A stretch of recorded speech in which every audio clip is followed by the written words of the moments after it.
विधानसभेच्या निवडणुकीनिमित्त महायुतीचा अधिकृत उमेदवार या नात्यानं तुमच्या सर्वांचा आशीर्वाद घेण्यासाठी उभा आहे आणि या महिला मेळाव्यासाठी या ठिकाणी उपस्थित या विधान परिषदेच्या अत्यंत कर्तृत्ववान सभापती आदरणीय नीलमताई गोरे, व्यासपीठावरची सर्व नेते मंडळी, समोर बसलेल्या एक सोडून माझे माता भगिनी, भाऊ काय म्हणाले,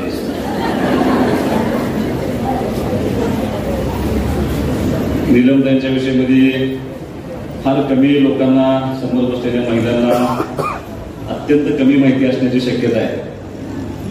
पण अनिल भाऊंच्या राजकारणामध्ये शिवसेनेची सुरुवात करण्यामध्ये सगळ्यात मोठा वाटा हा नीलमताईंचा होता. ज्या वेळेला 2014च्या निवडणुकीच्या आधी ताई पक्ष बदलायचा हा निर्णय थोडासा माझा होता. माझ्या वडिलांची काही फारशी इच्छा नसायची, पण बदलला पाहिजे आणि आपल्याला वेगळा विचार करावा लागेल, अन्यथा राजकारणामध्ये आपण दुर्दैवानं मागे राहू ही भूमिका घेऊन मी आणि माझा दादा कायम भाऊंच्यावर बोलण्याचा प्रयत्न करायचो. आणि त्या सगळ्या चर्चेला खऱ्या अर्थानं बळ देण्याची जबाबदारी तुम्ही त्या ठिकाणी पार पाडली. तुम्हाला 2014ची गोष्ट कदाचित आठवत असेल, ज्या वेळेला अनिल भाऊंचं एक छोटंसं ऑपरेशन झालं होतं, दीनानाथ मंगेशकर हॉस्पिटलमध्ये तुम्ही त्या ठिकाणी बघायला आला होता भाऊंना, आणि पहिली मुहूर्तमेढ प्रवेशाची आपली तिथे रवली गेली होती. तुमच्या साक्षीने या सगळ्या गोष्टी झालेल्या आहेत. आज विधानसभेच्या निवडणुकीच्या निमित्तानं हा मेळावा या ठिकाणी होतोय. मला असं वाटतं ह्या निवडणुकीमध्ये गेल्या 1 वर्षामध्ये माझा पहिला महिला मेळावा, आणि हे सगळं करत असताना आज व्यासपीठ बघितलं तर मला सगळ्यात जास्त कमी एकाच गोष्टीत जाणवलं की माझी आई या व्यासपीठावरती असायला पाहिजे. पण ती दुर्दैवानं इथं नाहीये, कारण राजकारणामध्ये एखादं कुटुंब उभा राहत असताना त्या कुटुंबाच्या पाठीमागं सगळ्यात मोठा त्याग कोणाचा असतो, तर तो त्या आईचा असतो, त्या महिलेचा असतो. समोर बसलेल्या अनेक महिलांनी त्याग केलाय म्हणून त्यांचे कुटुंब आज त्यांच्या परीने काम करतात. किंवा आज माझं जे कुटुंब मी आयुष्यभर बघितलंय ते माझ्या आईच्या त्यागानं मी ते कुटुंब बघितलंय. कारण तिचं लग्न होऊन ज्यावेळेला आले असेल तेव्हापासून तिच्या शेवटच्या क्षणापर्यंत तिनं कधी पिक्चरला गेली नाही भाऊच्या बरोबर, कधी फिरायला गेली नाही, कधी हॉटेलला जेवायला गेली नाही, काय कुठं गेली असेल तर फक्त हॉस्पिटलच गेली असेल, दाखवायला गेली असेल तर एवढंच तिचा भाऊंचा सहवास होता. अन्यथा तिनं अख्खं आयुष्य या कुटुंबासाठी व्यतीत करण्याचा प्रयत्न केला. एका घरामध्ये कोंडून घेऊन आलेल्या माणसांचा चहा, ताई ह्या मतदारसंघातला एकही असा माणूस नाही जो तिच्या आता चहा पिल्याला. आयुष्यभर तिनं ते काम करण्याचं व्रत घेऊन तिनं अख्खं आयुष्य व्यतीत केलं. ते गंमत म्हणून तुम्हाला सांगतो, आपण आता ज्या घरात बसलो होतो त्या घराच्या बरोबर समोर एक चहाच्या गाड्या जायला लागल्या.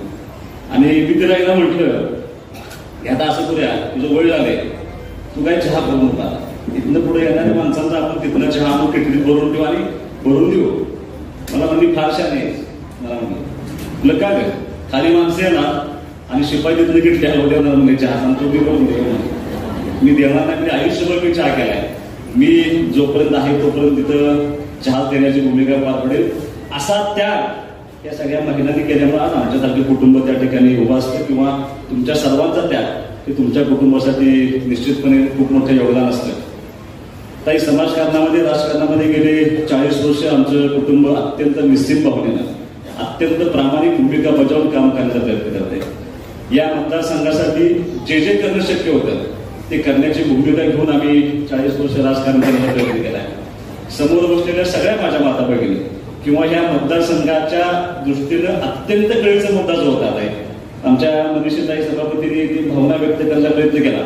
तुम्हाला आम्हाला थांबवावं लागलं. इलेक्शनच्या पिरियडमध्ये फार वेळ चालत नसतो, इलेक्शनच्या पिरियडमध्ये खूप कट टायमिंग चालत असतं. त्यांनी सांगण्याचा प्रयत्न केला की ह्या मतदारसंघामध्ये दुर्दैवानं ह्या दुष्काळी भागाची जी अवस्था होती ती थोडी तुम्हाला विशद करणं माझ्या दृष्टीनं अत्यंत महत्वाचे आहे. त्या सभापती झाला त्यापूर्वी मी पंचायत समितीला सभापती झालो.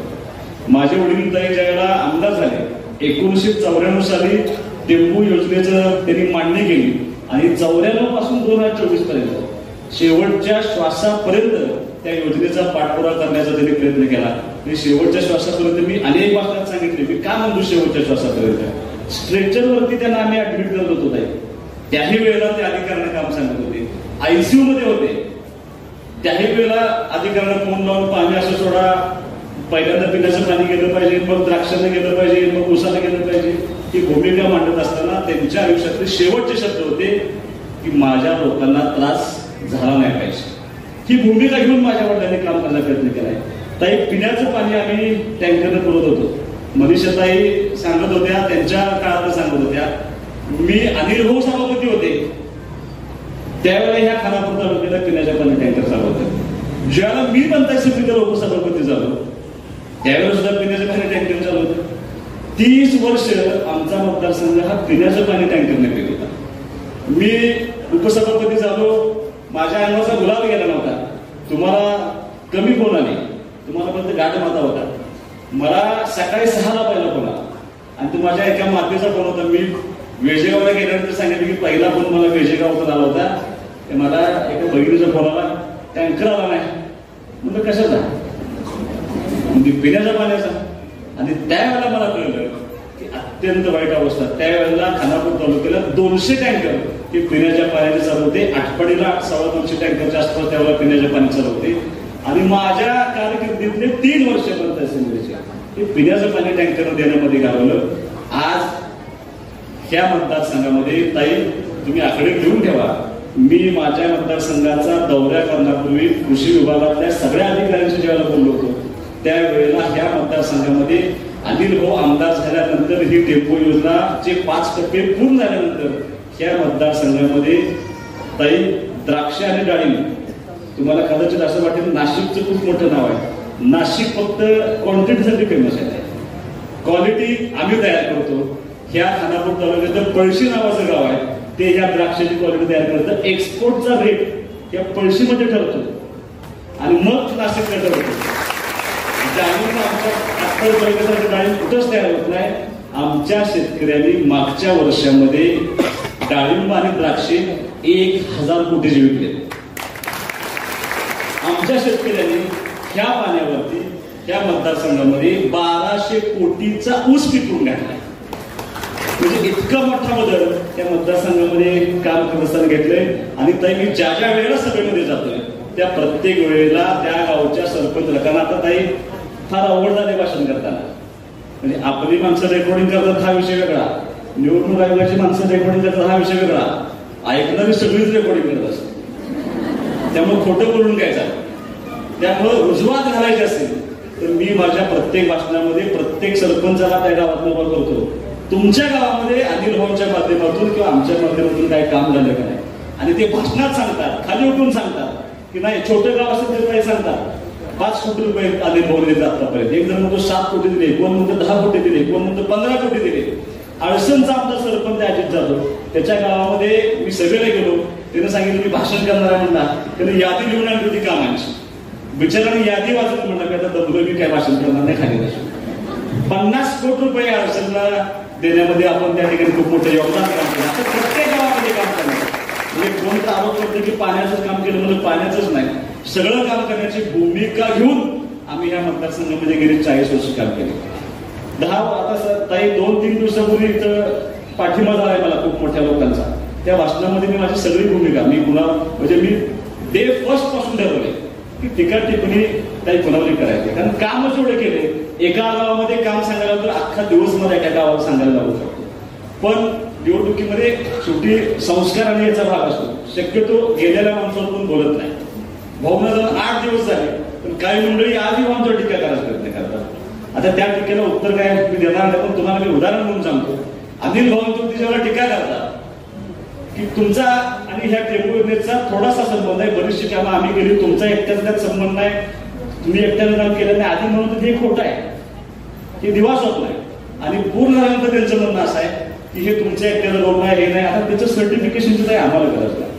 परवा दिवशी ह्या टेम्पोचा 6वा टप्पा म्हणजे 5 टप्प्याची योजना ही 6व्या टप्प्यापर्यंत गेली आणि 6व्या टप्प्याचं काम जेव्हा सुरू झालं, तुम्ही बरेचसे माझ्या माता भगिनी त्या कार्यक्रमाला उपस्थित होता. त्या 42 गावाला जे पाणी जात नाही त्या गावाला पाणी देण्याचं काम सुरू झालं. लाळे साहेब ज्या वेळेला उंबरगावमध्ये पाईपा पोचल्या, त्या पाईपा पोचल्यानंतर तिथल्या माता भगिनींनी, तिथल्या गावातल्या सगळ्या माणसांनी गट तट राजकारण पार्टी सगळं सोडून त्या आलेल्या पाईपांचं वाजवून स्वागत केलं, पूजन केलं. अनिल भाऊंचा फोटो त्या पाईपाच्या शेजारी ठेवला होता आणि आमच्या मान देशाचा सन्मान असलेला फेटा एका वयस्कर व्यक्तीने काढून तर आमच्या फोटो ठेवला. त्याच्यासारखं सर्टिफिकेशन जगात कुठं नसतं. तुम्ही काय म्हणता त्याला फारसं महत्व राहिलं असं मला वाटत नाही, कारण हे लोकमान्य झालेलं आहे, लोकांनी मान्य केले. त्यामुळं मी ह्या गोष्टींना टीका टिप्पणीमध्ये उत्तर देणार नाही. मात्र ताई मी ह्या खानापूर पंचायत समितीचं काम बघत असताना काही ग्रामीण भागातल्या माझ्या महिला असतील तर त्यांना कदाचित आठवत असेल, टँकरनं पाणी देत असताना प्रत्येक घरापुढे बॅरेट ठेवलेला असायचा. पुन्हा आठवतंय बघा 2012 सालची गोष्ट आहे. बॅरेट ठेवायचा, त्याच्यावर फडकं टाकायचं आणि टँकरनं पाणी ओतायचं आणि इतकी भांडणं पाण्यासाठी. त्या टँकर आला की अख्ख्या गावात बांधणं ती बांधणं मिटवायला मिळायचं नाही आणि ती टँकरनं पाणी देणं आणि ती बांधणं मिटवणं एवढं मला बायकांनी मतदान केलं, 2 मोठ्या मतदान एवढून आणले. कारण ते अडचणीच्या गावामध्ये मी त्यांच्यावर आणण्याचा प्रयत्न केला. ह्या शहरामध्ये ताई माझं गाव गारडे आहे, मी आधी गारडेत राहतो आणि ह्या शहरातल्या महिला मी प्रत्येक नगरपालिकेच्या निवडणुकीला सांगायचो, ज्या वेळेला फिरून त्यावेळेला बायका म्हणायच्या पाणीच येत नाही, तुम्ही कशाला मतदान मला देता, आणि 8-8 दिवस पाणी येत नाही, 10 दिवस पाणी येत नाही, 35 रुपये पाणीपट्टी घेताय, तुम्ही आम्हाला पाणी देत नाही. त्या प्रत्येक नगरपालिकेच्या निवडणुकीमध्ये हा प्रश्न होता. 40 वर्ष 50 वर्ष तुम्ही ह्या गावाचं नेतृत्व केले, पण तुम्हाला दुर्दैवाने या गावाला पिण्याचं पाणी देता आलं नाही. ह्या गावाच्या सगळ्या जुन्या असतील ताई प्रत्येक वेळेला त्या गावाला आपल्या भाजप आणि सेनेच्या युतीने पैसे दिले. 1995 नंतर ह्या मोठ्या शहराला जी पाणी योजना झाली त्या पाणी योजनेला भाजप आणि सेनेच्या सरकारनं पैसे दिले होते. 2014 साली 32 कोटी रुपये दिले की ह्या गावाचा नळ पाणी पुरवठा सुरळीत व्हावा. तेव्हा सुद्धा भाजप सेनेचं सरकार होतं, त्यांनीच त्या 32 कोटी रुपये दिले. आलेल्या 32 कोटीचं लाळे साहेब 7 दिवसाच्या आत काही पाणी अजून येत नाही. कुठे गेले पैसे हा आमचा प्रश्न आहे चालू. पण त्याच्यानंतर ज्या वेळेला सुहास बाबर अनिल भाऊंच्या पश्चात उभा राहिला त्यावेळेला ह्या सुहास बाबरचं कर्तृत्व तुम्ही प्रश्नचिन्ह उपस्थित करता. तर तुम्हाला एवढंच मला सांगायचं आहे की त्याच्यानंतर अनिल भाऊंच्या पश्चात ह्या मोठ्या शहराचा नळ पाणी पुरवठा सुरळीत व्हावा या माझ्या माता भगिनींना सारखं पहाटे 5 वाजता 4 वाजता रात्री 12 वाजता 1 वाजता उठायला लागू नये पाण्यासाठी आणि वेळेत रोज पाणी यावं म्हणून 87 कोटी रुपये सुहास बाबरने या पाणी या गावचं बस स्टँड चांगलं व्हावं या हेतून आम्ही 15 कोटी रुपये दिले. ताई अनेक काम करण्याची भूमिका घेतली. ताई माझ्यावरती प्रश्नचिन्ह उपस्थित करतात तुझं कर्तृत्व काय. पंचायत समिती जिल्हा परिषदचं कामकाज बघा, माझं कर्तृत्व एवढंच आहे. ज्या दिवशी सुहास बाबर सभापती झाला त्याच्यानंतर तुम्हाला आमदार होता आलं नाही, एवढीच माझं करतो. त्याच्या पाठीमागचे गणित ओळखून घ्या. ते काम करण्याची गोडीला घेऊन मी काम करतोय. या गावातल्या प्रत्येक माणसांना, या मतदारसंघातल्या प्रत्येक माझ्या माता भगिनींना माणसांना न्याय देण्याची गोडी घेऊन आम्ही काम करतोय. अगदी भाऊंच्या पश्चात या मतदारसंघामध्ये टेंबू योजनेचा 6वा टप्पा सोडून 1350 कोटी रुपये या मतदारसंघामध्ये मी विकास कामांसाठी आणण्यामध्ये या 8 महिन्यामध्ये यशस्वी ठरलोय. हे काम करण्याची भूमिका घेऊन मी जबाबदारी पार पडलो. ज्या वेळेला पंचायत समितीत काम करत होतो त्यावेळेला सुद्धा अगदी जबाबदारीनं ICDS मध्ये काही काम करत असताना माझं जास्तीचं लक्ष शिक्षण विभागाकडे होतं, जास्तीचं लक्ष ICDS मध्ये महिला बालकल्याण विभागाकडे होतं. कारण तुम्हाला माहित नसेल पण 2012 साली ह्या खानापूर तालुक्यामध्ये कुपोषित मातांचं आणि कुपोषित मुलांचं प्रमाण खूप होतं. आम्ही शासनाची मदत घेतली, प्रसंगी लोकसभा घेतला, मेडिकल असोसिएशन सारख्या लोकांची आम्ही मदत घेतली आणि प्रचंड मोठं काम त्या डिपार्टमेंटमध्ये करण्याची भूमिका आम्ही त्या ठिकाणी घेतली होती. महिला बालकल्याण मार्फत सगळ्या अंगणवाडी का इतक्या चांगल्या पद्धतीने केल्या. खानापूर तालुक्यातल्या सगळ्या शाळा जिल्हा परिषदच्या स्वतःची शाळा उभं करणं म्हणजे नेत्याचं काम नसतं.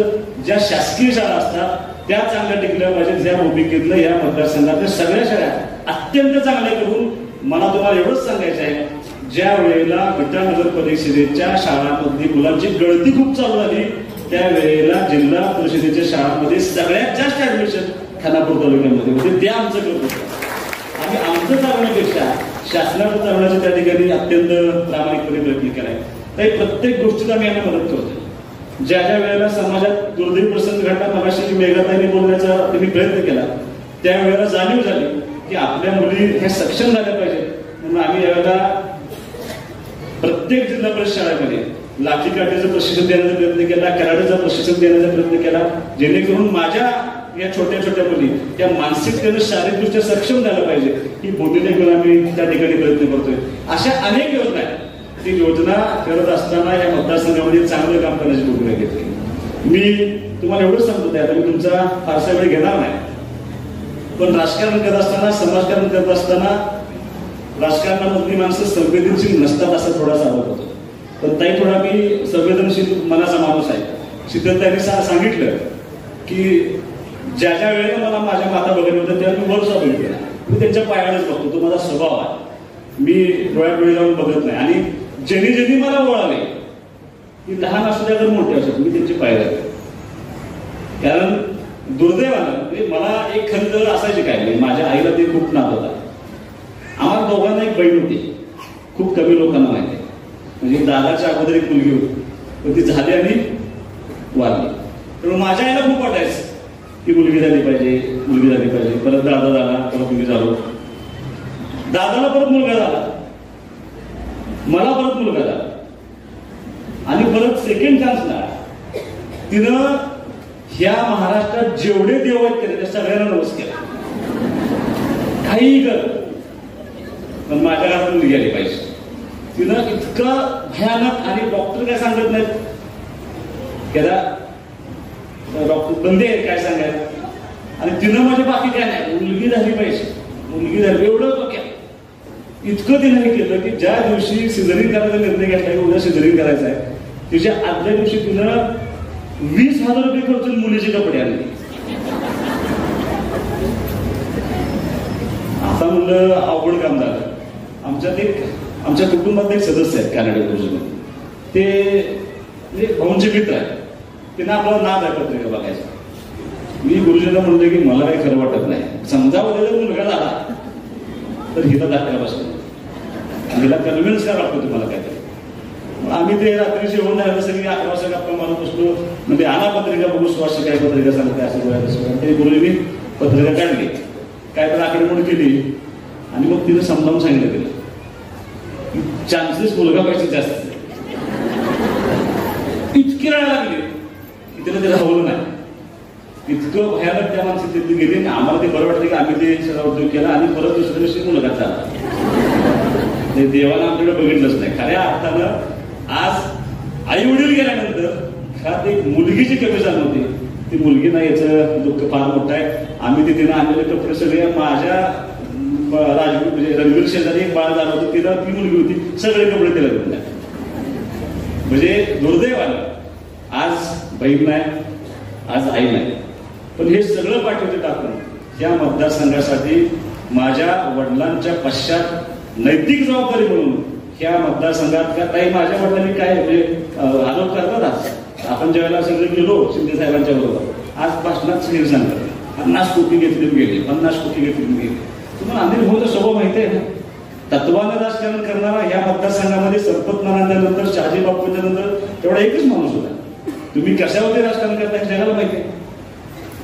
त्यामुळं भाऊ घेऊ शकतात का, हा पहिला मुद्दा होता. ज्या दिवशी भाऊ गेले त्या दिवशी या मतदारसंघातल्या कामांसाठी भाऊ ज्याचा निर्णय घेतला तिथून 6वा टप्पा मंजूर करून आणला. आणि ज्यांनी आरोप केले ताई त्यांचा ह्या 4 महिन्याचा 5वा पक्ष दिवस झालाय परवा दिवशी. त्यांनी आपलं जग मला वाटतं हे सगळं बाजूला ठेवून त्या मतदारसंघाच्या विकासाची भूमिका घेऊन आम्ही काम करायला प्रयत्न करतोय. ताई तुमच्या सगळ्यांचं शिंदे साहेबांचं खूप मोठा आभार आहे की तुम्ही माझ्यावरती एक विश्वास दाखवला. कारण तुम्ही आल्याने मला म्हणा की मोठा विश्वास तुम्ही म्हणून गरज आहे. एखादा पार्टीचा नेता गेला, एखाद्या कुटुंबाचा प्रमुख गेला तर फारशा लोकांचं त्याच्यावरती लक्ष नसतं. पण शिंदे साहेबांनी मला आणि दादांना मुलाप्रमाण जपलं. या मतदारसंघात त्यांनी मुलाप्रमाण जपण्याचा प्रयत्न केलाय. जे जे काम मागितले ते देण्याची भूमिका त्यांनी त्या ठिकाणी घेतली. पण मला असं वाटतं की या 5 वर्षाच्या काळामध्ये ह्या सरकारचा सगळ्यात मोठा कुठला निर्णय असेल तर आपल्या लाडक्या बहिणींना 1500 रुपये देण्याचा निर्णय मात्र खूप मोठा निर्णय असं मला वाटतं. कोण कसा विचार करतो त्याचं मला माहित नाही. पण एक फक्त 2 मिनिटात मी नाही संपवू दे. आता लाडक्या बहिणींच्या बाबतीत एक उदाहरण तुम्हाला सांगतो. मी त्या मोठ्या भाषणात पण सांगितले. आमचा एक मित्र एका भांड्याच्या दुकानात बसला. आपले पहिले 3 हप्ते आले होते आणि एक माझी माता तिथे गेली आणि तिने एक वस्तू बघितली. तो दुकानदार म्हणला 5,000 रुपयाला. ती म्हणजे 4,500 रुपये. नाही म्हणजे 5,000 रुपये होणार नाही. ती म्हणजे 4,500 रुपये द्या. ते निगोशिएशन झालं आणि 4,500 रुपयाला ती वस्तू धरली. तिने ते भांडं घेतलं. ऑनलाईन पेमेंट मारलं. ज्या अर्थी ऑनलाईन पेमेंट मारलं त्या अर्थी ते माझ्या मित्राला लक्षात आलं की बहुतेक लाडक्या बहिणीचे पैसे आणि ती वस्तू घेतली. नाव टाकतात त्या भांड्याच्या दुकानात. तिने विचारले की काय नाव टाकतात. त्या महिलेने सांगितलं लाडकी बहीण टाक. तो म्हणला खरंच टाकू का. तो म्हणला दुकानदार म्हणला खरंच टाकू का. म्हणून मी सांगते म्हणलं लाडकी बहीण टाका म्हणून. आणि लाडकी बहीण त्यांनी त्याच्यावरती नाव लिहिलं. तो दुकानदार आपल्या विरोधी गटाचा आहे. त्याचा मला तुम्हाला आमचं काय ठरवल्या बहुतेक लाडक्या बहिणी आमचा कार्यक्रम करणार असं वाटतंय. कोण कसा विचार करत त्याचा मला माहित नाही. पण माझे अनेक मित्रांचे मेडिकलचे शॉप आहेत. मी त्या मेडिकलच्या दुकानात गप्पा मारत असताना मी अशा अनेक महिला बघितले की ज्यांना डायबिटीसचा त्रास आहे पण पैसे नसतात म्हणून 2 दिवसाच्या 3 दिवसाच्या गोळ्या घेऊन जातात. मी अशा अनेक महिला बघितले की मुलांचे फी भरायला पैसे नसतात. त्या महिलांना हे 1500 रुपये शिंदे साहेबांचं आयुष्यभर आशीर्वाद मिळतील. त्यांच्या कुणाच्या औषधाचे पैसे मागले, कुणाच्या फीचे पैसे मागले. एक तर असं आता सांगायला नाही पाहिजे. माझा एक मित्र वकील आहे.